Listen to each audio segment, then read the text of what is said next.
into play. We'll get him back underneath the tower, but overall, definitely some things for Liquid to be scared about. The draft you saw as well, they had to kind of pick their poison right. They had the TA. It was, well, are we gonna lane against a Monkey King from Thompson or a Pugner? They opt Monkey King ban. Does mean that the Thompson will be there to cause some havoc with the TA and mid, and find the lane stage each wave is not going to be fun for WeHard to deal with. No, it allows you to secure pretty much almost all the range creep denies, but you get a lot of those ranges. Ana be able to get himself that ruin.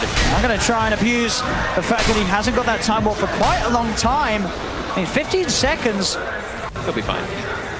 He's able to get back. Takes a lot of damage, but no tail. Same build as last game. He has the clarities as well as, or the tangles as well as the south. He will sub that up, and there's 2 bounties left. There is Liquid will clean theirs up, but you will imagine that that bottom one will eventually be picked up by OG. So overall, getting the 3 as the 4 to start this game off with. See how these mid creeps. Thompson will be able to get the 1-for-1, so he gets that range creep deny as well as securing his range creep. And as well gonna get maybe another 2 denies as well. Oh my god, 3 denies on the first wave there, and he's breaking the loser, of course. Definitely gonna be a lane where we are gonna have to keep our eyes on, as we could seriously see Thompson break ahead significantly of the CS of WeHard's team. And a very interesting starting item. I don't think I've ever seen that. It's a crown. I like it. The mid lane, right? Was sort of built towards eventually getting what, a Rod of Atos, do you think? Veil? No, Veil, right. I think Veil is really nice because it gives you that armor that you're lacking as a Pugna when you're playing versus TA. Yep, very nice. What were your teammates? Yep. The Tiny, the Grimstrokes, a lot of magical to offer when you start making those moves that we know that OG is going to want to do after seeing how they played in game 2. I mean, it both like everybody except for the Enchantress, right? Even Void, your time very slight, but every little type of application. He's going to have levels in it, so it's going to hurt. I think try to get 6, the 2-1 of WeHard right now. It's just, I mean, as with bottom lane. Okay. Just doing his job here, trying to make sure that the pressure isn't applied to Miracle. Yeah. Mid, just because I'll be keeping tabs of those range creep denies for as the side lanes, we'll be able to get a amount of on both of those carries on OG, but this point shut down in this one top, unlike the last game where it was just chains for him. From pretty much level 1, he died back to back to back. See, we're about to get really one and just not the illusion to get a bit of chip. Just teaming to keep the edge. As this very, very even control side lanes. He's getting it all. Secure himself one of those range creeps now, but yeah, 8 denies on the Pugna. But bottom we see Seb. He's not able to get the most down here, but he's still putting pressure on. He's got 7 last hits, but look how low he's got Miracle. Actually forcing the south, and Kuroki has no regen left either. So no regen on either of them. We see also he's gone for the point in the enchant this game.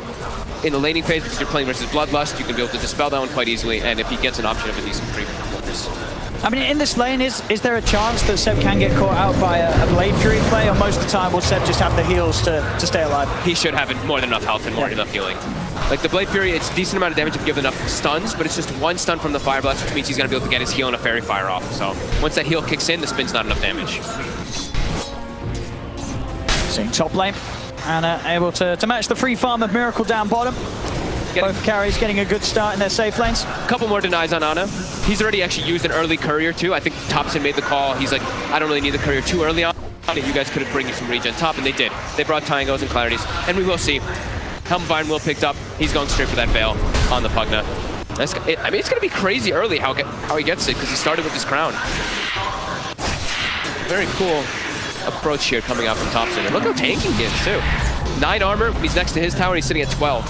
So that harassment from WeHard will not be as significant.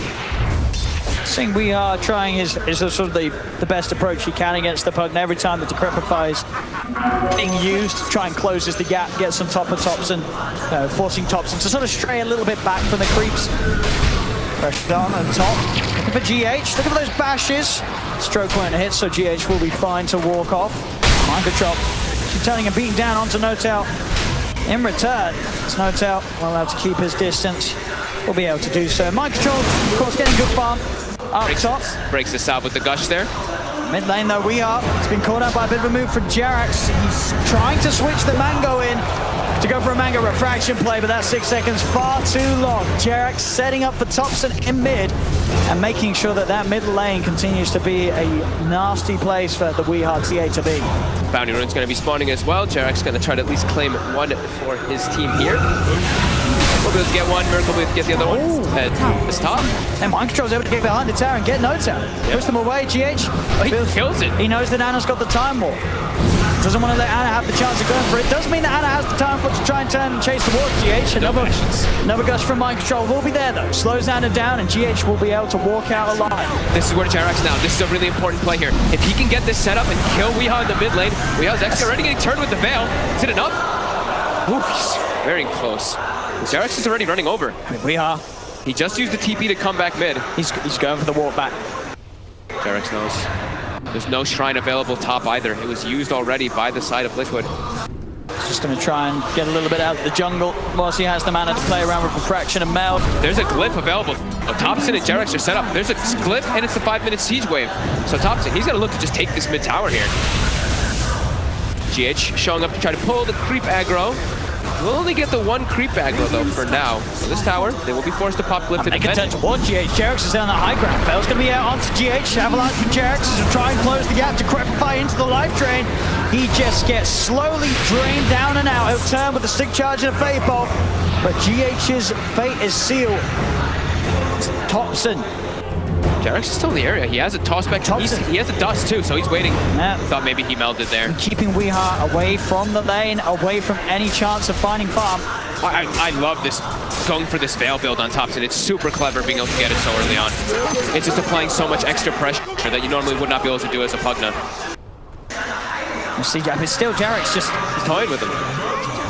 Stopping Weehar from getting close. It's going to take a bit of damage. We'll toss Weehar back into the Ancients. Avalanche as well, and with the Black Dragons beating down on Weehar, Jerax is able to trade a good bit of damage. Might go down here though. GH is walking over, but in the meantime, Anna and NoTel up top are able to get the kill. Jerax is going to go for the TP in that spot. They do not see him. Telekinesis was still unavailable, so they wouldn't have been able to catch him anyway. OG, this mid lane tier 1 tower, they're pushing it down. Thompson's able to play such a fast pace. This Pugna versus TMX that he loves Modern. Oh my goodness. The neutral creeps actually turned onto him while he was getting impetus. He almost died farming that hard camp. Oh, Thompson. He's dragged down the tower, pops a loser spray out, and TP's out of there. Continuing to toy with Liquid, drawing the attention of 4 members of Liquid towards that mid lane. They don't get him. He's out to safety. And now Miracle, who he's been having a pretty decent time in that bottom lane, 40 and 6. Enchantress has hit 6. We know what happens when Enchantress hits 6. You get forced out of lane. It's exactly what's happened now to Miracle. And he's pushed to the jungle for the time being. He's going to farm maybe under the tower here. Miracle camping here. He's pinging it out. He wants someone to rotate because he has the Omni. Feeling that could be a chance to find some action mid lane. Decrepify setups there. Jerax is prepared with the dust. Weehard cannot hide in the shadows. They see him every time and the tower goes down. 8 minutes in. Top lane Mind Control getting bashed up by Anna and NoTel. Another time walk available in a second. Seb running himself away from Kura again into the trees. Gets the heal up with the Omni Slash from Miracle. Will secure the kill down bottom. At the same time up top they find eventually Mind Control's tides as they continue the chase. An off-laner for an off-laner. And they're spamming the taunts because Miracle, he really wanted to hold on to Omni Slash there. He tried to just get the kill with the spin, but it was not enough damage. They're forced to actually throw the Omni Slash to bring down Seb. And Thompson is just able to pull so much attention towards this mid lane now. Yeah. He's feeling strong and confident with the brown boots, Windlace and Veil. He can run around and just be such a nuisance. And the draft panel mentioned how hard of a Tide Hunter game it was going to be. He's on a decent start, but now he is completely shut down as mid. And get the Inkswell stun onto Weehard. GH is there to help out. Another blast. Mind Control heading over. He's only level 4 on the Tide at this point. I think they thought he was higher level than that. NoTel throws the silence on him, but it's only level 4 Tide. They're going to life drain him down. Slows there with a stroke of fate. We'll be able to crack his shell off, but Jerax picks some perfect volley blocking there. I'll say that. Miracle's going to come over with the Blade Fury. They punish Jerax for it. They do lose Mind Control. Support for an off lane.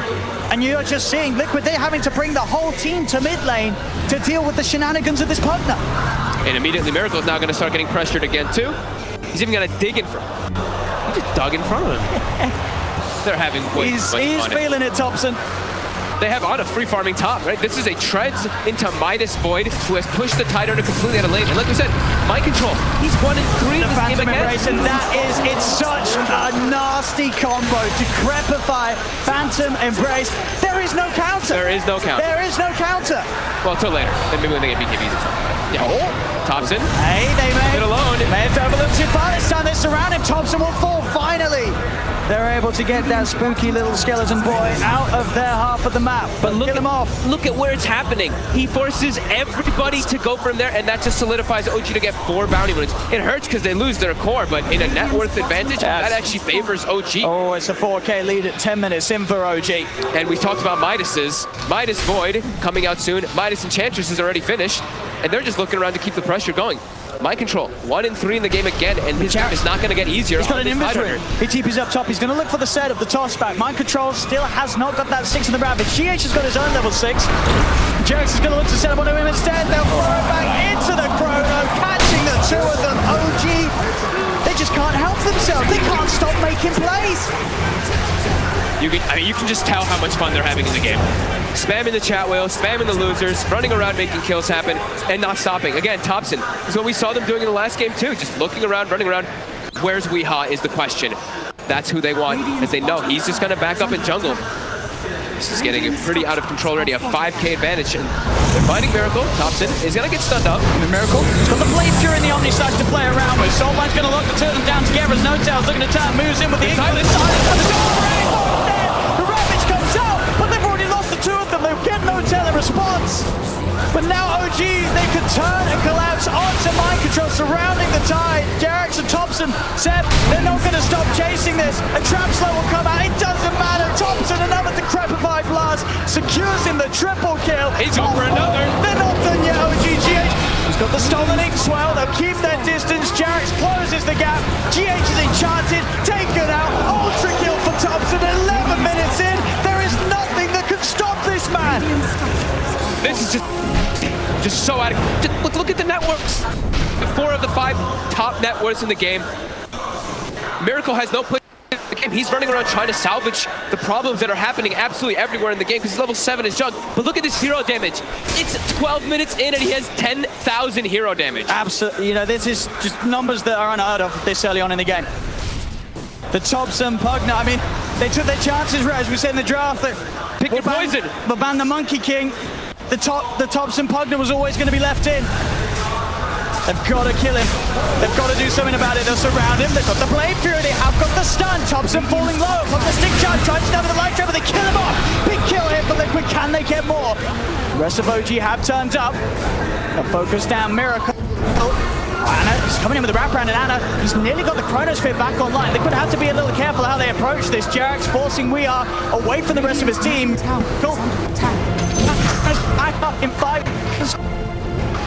Time warp port from Anna allows him to close the gap. If he wants to pop the Chrono for this, he wanted 3 heroes. He's thinking about it. The Shrine has been used. They're healing up. Anna's trying to find the perfect angle. Coming with the wraparound, might get back in.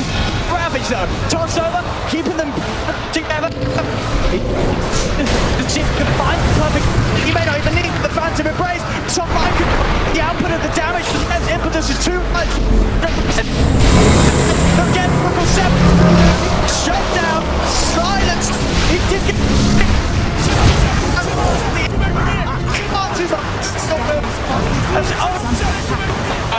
Looking for more.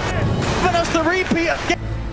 The same exact area at the same exact time too. It's like 12 minutes in, 10 heroes gathered around the Ancients areas. Weehaw's gonna go to be able to fight and be able to respond to OG's aggression. Look at the drag. Onto Jarrex with that telekinesis, but again, OG, they just have the numbers here. Liquid are not ready to take these fights. This is just an absolute dismantling coming up from OG. They're not giving them any room at all. And it's not this time like they have all these long duration ultimates. They're just punishing them for everything. The Jug pick, he's not really farming at all. Weehaw either. Everybody on the side of OG is farming perfectly fine. And they have Midases. I mean, Miracle, he walks into lane. He nearly dies immediately to the combo. Control on Thompson. Again, that's right. But Jarix takes him out. Mind control, past the Ravage. Have they got the damage to finish these two up? Thompson's still alive. He's able to back off, and now again, the rest of OG's turned up. Sex in the neighborhood. Toss over for Jarix. Kuro and GH being focused. The X-Well on Jarix. Does it hit Kuro? It doesn't matter. No tell. Has the stroke of fate, and it's enough alone. As it's now a 10k lead, 3 dead on Liquid, so again, OG will be able to reset, get those bounty runes if they want. They may just keep the pressure on Ana. Down bottom, he's trying to go head-to-head with Weeha. It's the one bash. There's more support coming in though. Jarix as well as No-Tell are in the area. Weeha will get spooked and pushed back. And look at that, just it's a 10,000 gold lead. The experience is even 10,000. What are they? Look at these hero levels. A Thompson 13, Seb 12, Weeha's 11, but then look at this, it's all of OG at the top of the board there with the levels, with the gold, with everything. So on this game, they are just dictating the pace and giving no room to Liquid. All the moves are on their side of the map. Liquid, even if they do get some kills, it's all the way pushed back on their side already. And you really just have to admire this sort of domination. This isn't some sort of slow-paced farming beatdown. It's not this 5-man push. It's just the want to fight, the coordination from OG, the team play, and the lineup that they have is working so beautifully against Liquid in Game 3, just as it did in Game 2. And it's leaving Liquid no chance to really turn things around. He's got the Blink Dagger. But going for that Blink first means that he doesn't have sort of that damage output. The fight is being brought to him, and with the Blink, if he turns and hits, he's not going to hit hard enough. I think he's trying to, just like I was saying before, he's trying to make up for the fact that they have nobody else who can really match this fighting pace of OG, but it's a TA into a tough draft that he's against. They expect this Templar assassin to be coming out, and they've been countering it time and time again, and all these heroes just deal with it incredibly well. I mean, so who do you go on as this TA? There's an Untouchable Enchantress, there's a Pugna with Decrepify, there's a Void with Time Warp, there's Phantom Embraces, they just have all the answers, OG. And OG's, look, Ana is pushing bottom by himself, while in the mid lane, they're taking that tower as well. Weeha is jungling the enemy jungle. This has gotten completely out of hand. OG just, it looks like they have Liquid's notebook and they're just looking through and they're like, oh, this is where they're going to be next. This is what they're going to do next. They just have a perfect read of what Liquid's trying to do in the game. And Dagger and Thompson now on top of her. Of course, there's already very stacked item build. And Veil and Ether Lens. They might just fall. 17 minutes in. Thompson's just going to start poking high ground. He's got an Arcane Rune with his Nether Blasts. He's got the Aether Lens, yeah, like you said. And yeah, tier 3 is going to start getting poked 17 minutes. We are nearly approaching a 1,000 gold per minute lead for the side of OG with this type of draft. And Liquid, they're going to try their best to push this away. OG, they have Chronosphere. Liquid's wrapping around. They've got a smoke. They've got the Ravage. Tower is under attack. Can they catch OG here? Jarix is the one standing up toward the front lines, waiting to see if something does happen. Tower's already dead. They're already working on their axes. And if Liquid's gonna make a move, they're gonna make it soon, but they're not gonna get the chance to. Jarix jumps in on top of Mind Control. Phantom Embrace upon him. No chance for a Ravage, but he's back immediately. They know the only way that they can get caught is if it's from a wraparound. Jarix just waiting there in position. They even have an Ops. They even put down a sentry to take out Liquid's vision too. Liquid has no vision of these backlines now. And they're taking the ranks. Perfect. 18 minutes in. My God. This is unbelievable. 2 games in a row where OG is just giving us the showcase of their lifetime. It's been like 6 or 7 minutes since Liquid has been able to even find a kill. It's been GH GH has been the one getting them, but it's not even these big ones because, like we said, they can't even get aggressive onto the map at all. As Sab just continues to stand in the base. He's a bit far forward here. But you get the multicast. Anna's going to come in with a backup. They grab the mic, keep it Sensei. They'll pop the Ravage. They're trying to get on top of at least someone. They'll find No-Tell. Anna's surrounded. He still has the ball. He gets the 3 of them. Thompson's able to turn with the life drain. Miracle's there. Mind Control push back into the corner, making it a beautiful 4-man. Double kill for Thompson. He'll start to run them down one by one, pushing Liquid back towards the fountain. Mind Control. It's a dieback effectively. No buyback available. Still on cooldown for 6 minutes. they're just playing on a totally another level right now. The way they're taking the fights, even the little things. The Omni Slash comes out on the Enchantress, Ana jumps into tanks it, and then pulls the Omni Slash into his team. So Miracle gets put in a really awkward position, gets caught in the chrono, and like you said too, the toss into the chrono. I've seen them do this like 4 times in the last game, or in this last game already. And Thompson just continuing to reign supreme in the game, constantly looking for these aggressive plays. Ooh, quick blink out from Weeheart will mean that he won't die this time. But can they come back in this game? Liquid down 15k net worth, down a full set of racks before the 20-minute mark. 25 to 8 in favor of OG. 16,000 gold lead. They're going to get themselves at least 3 bounties, over 10,000 experience lead, and that Dota Plus does say the 99% right now. So only a 1% right now for Liquid. It does feel like it as well. Do the play off in time. They actually get it down. Weeheart's able to get in with the blink meld. And they get more out of this no-tail. Will pick up the rune, has Thompson by his side, but Liquid they're chasing. They'll look to move on to the high ground, turn around there. Jackson in with the combo, the healing ward is not enough to keep Miracle alive. Miracle's dead for over a minute as OG. They can now go back to chasing for more. GH tries for the TP out, Seth finds him, doesn't get enough damage in time. GH will escape, Decrepifies there.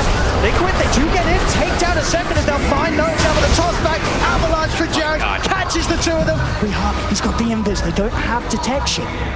Got AoE. So soon with the refraction. We'll let him be. He's going to be able to blink, or is he? He's not going to be able to blink. He's not going to be able to blink. Thompson. The ward is down. He popped the fraction. He gets hit by the damage. He can't actually blink. Gets put back on the cooldown immediately. My God, these fights. I mean, look at the tie. Thompson's 17-2 and 7. 17-2 and 7. He's making this look like the easiest game of his life. He really is. Yeah, he really is. It's hard to even like point out all the other things, like how well Jerax is playing as well in this game. Just always being in the right place, getting these incredible toss combos. Because Thompson, like you said, has 17 kills at the 21-minute mark. He's been involved in 24 of the 28. Thompson, he really is. He's the mid that everybody wants on their team. This is the pinnacle of the Dota 2 mid player. Especially for the carry player. Any carry looks at this and they're like, wow, I wish my mid player would go around killing everybody every 5 seconds. It's looking pretty out of control here as it's a 19,000 gold lead and they just keep this aggression. Liquid just can't even get their lanes pushed out in this game. Radiant's top tower is under All stacked up outside the base. OG keeping them trapped inside of there. They have everything ready. They have all their tools available to fight. They've got a rod of ATOS on set now as well. Mind control, find the jump in with the Ravage. Weeheart's in as well. Do they have the damage out in time? They do. They kill on Thompson. It's a lot of money going away for Oki though. Can they get more out of this Omni Slash? Bouncing around Jared. A buyback comes out from Thompson. He wants to rejoin the fight. As OG turns, they'll get one. There's the setup again. Ana with a 3-man chrono catches them all. Double kill for Ana. The toss up disable. Taking them. The bandit break.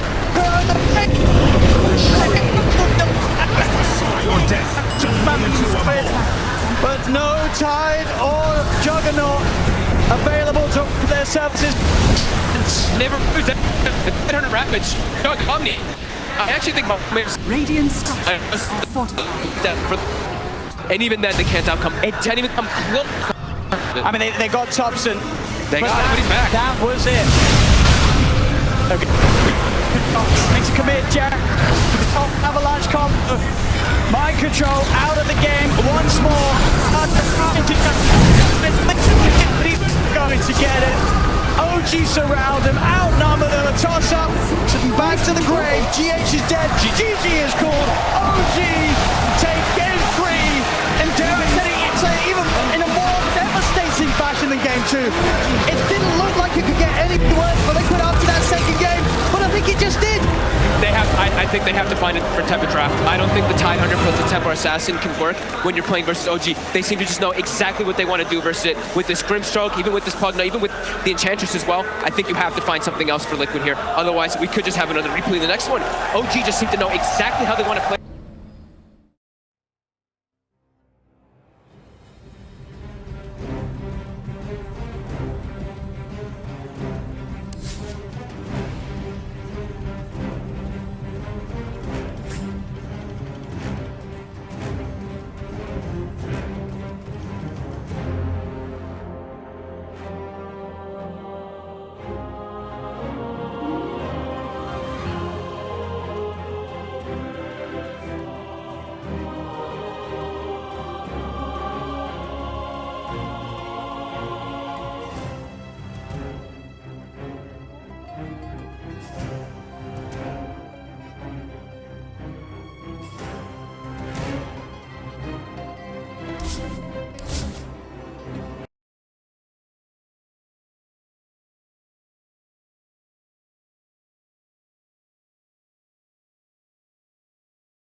is that even possible? We have Jack on the panel as well. Jack, how is that possible?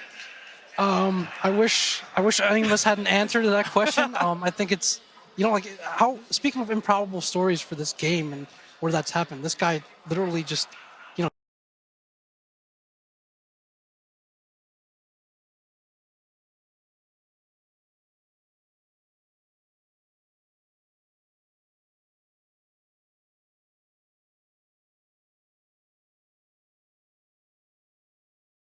star. He comes in his first tournament, he wins a TI. He's about to be the first person to repeat.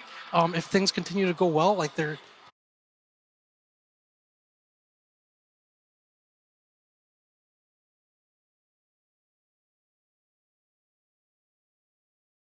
going to break another curse this year, I guess. Not the repeat, but sorry, the not the alternating region, but the repeat. It's incredible. And like you just watch him middle, right? Like he wins the lane, and then he has like this.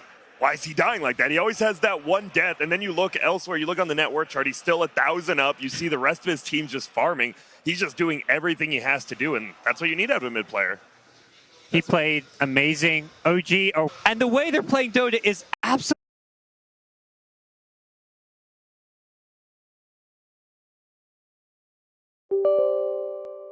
beautiful. It is so exciting and an incredible beautiful. Team. I was thinking disgusting because it is like in the best way possible.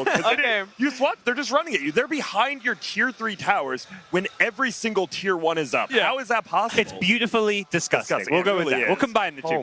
I must say though, we're watching the internationals like, oh, let's come in. You watch a game like that, and you're like, wow, what's with all these towers? What minds of these players? And there's this thing called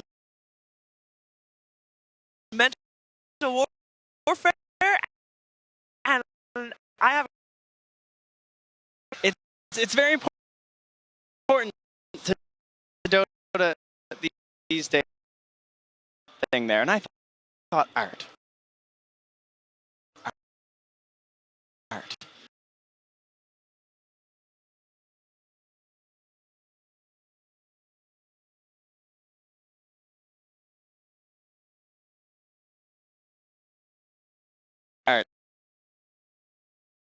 And I thought Monet, is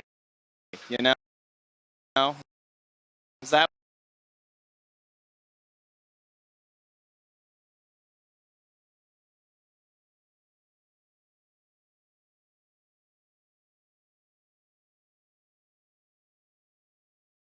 we began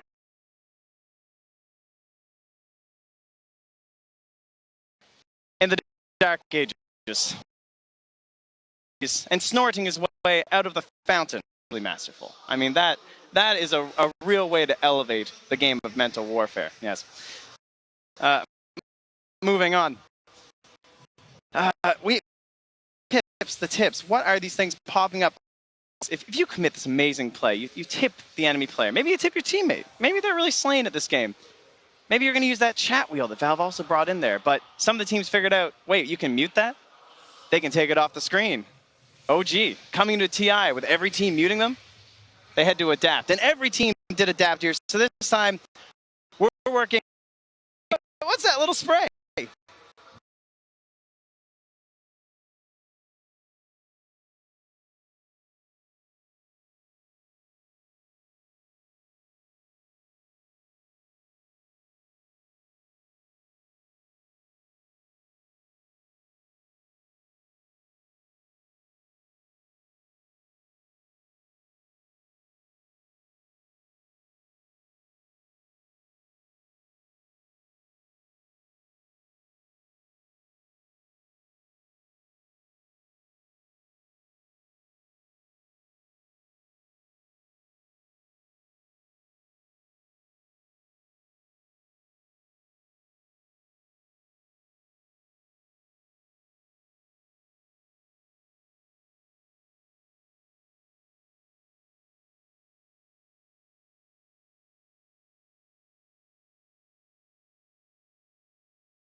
Yeah, well, Invis here on the Magnus. He pre on a Ninja Boogie for the kill. mental warfare. You don't come back from there in the game, but the player behind the keyboard, he's the other use of the spray, of course, is to try and control. And as you can see, runs into some sprays. OG, EG. Perhaps the best use of a spray the entire tournament for safety. I don't know what you're trying to do here. And dies upon the very spot. You have a loop.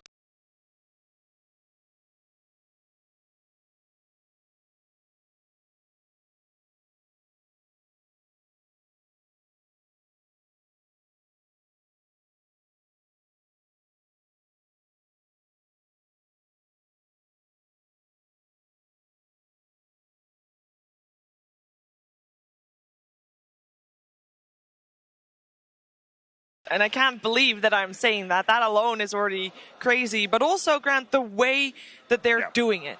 It's the exact same as last year. They're pretty much picking the same hero.